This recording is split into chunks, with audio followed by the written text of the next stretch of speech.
I'm Dinah Zike. I've been inventing and designing educational materials for over 40 years. In the beginning, it was incredibly simple, just taking a sheet of paper and folding it in half and putting something on one side and then putting something else underneath. And then gradually, as I began to grow and as I began to become a certified teacher, I realized how many different ways I could use the foldables that I started designing as a child in my classroom. Now, you see many of those today. They're used in books and materials that I write through my company, Dynamite Activities and Dynamite Adventures, and they're used here at the Dinah Zike Academy. But I'm very proud to say that they're used in workshops and seminars across the entire United States and other countries. I was diagnosed with cancer in 2006, and I'm very happy to say that I'm doing very well right now, but it has been a tough battle, and I'm not able to be on the road and do as many workshops as I used to do.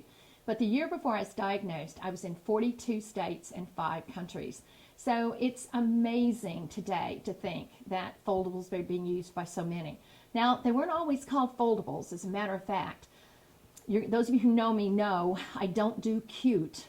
I tend to think in facts and data and information. My area of science is, my area of specialization is science, and my area within science is vertebrate paleontology. I don't do dog's ears and doors that open and close with my foldables. But I called them what I thought was very clever, interactive, three-dimensional graphic organizers.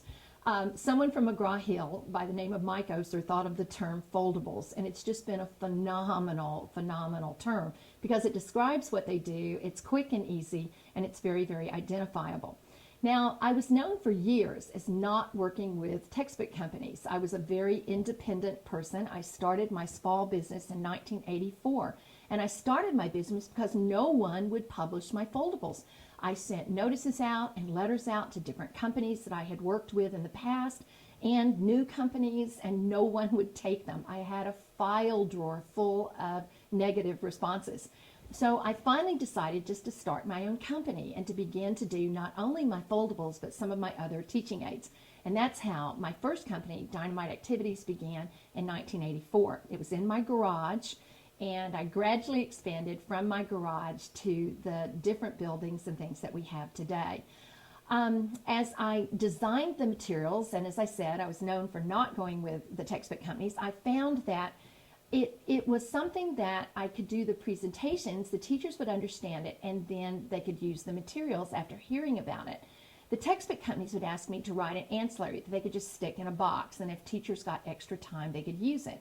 But I don't know any teacher on this earth who's ever had extra time. We barely get done what we have to do as it is. That's not how I used foldables. I didn't use it if we got extra time. I used it as part of my teaching strategies and methods to replace many of the worksheets. Yes, I did worksheets. I had 3 file cabinets full of worksheets. But I also used the foldables for the very important information, for the kinesthetic information. So when I was asked by McGraw-Hill in the year 2000 to come with them to work in their textbooks and put my materials in the textbooks, I was very skeptical. But the first thing they said to me, the very first thing was, "We understand what you do." And that was wonderful because they did. And many of you have seen my materials featured in their textbooks at the beginning of the chapters and placed oftentimes throughout the chapters.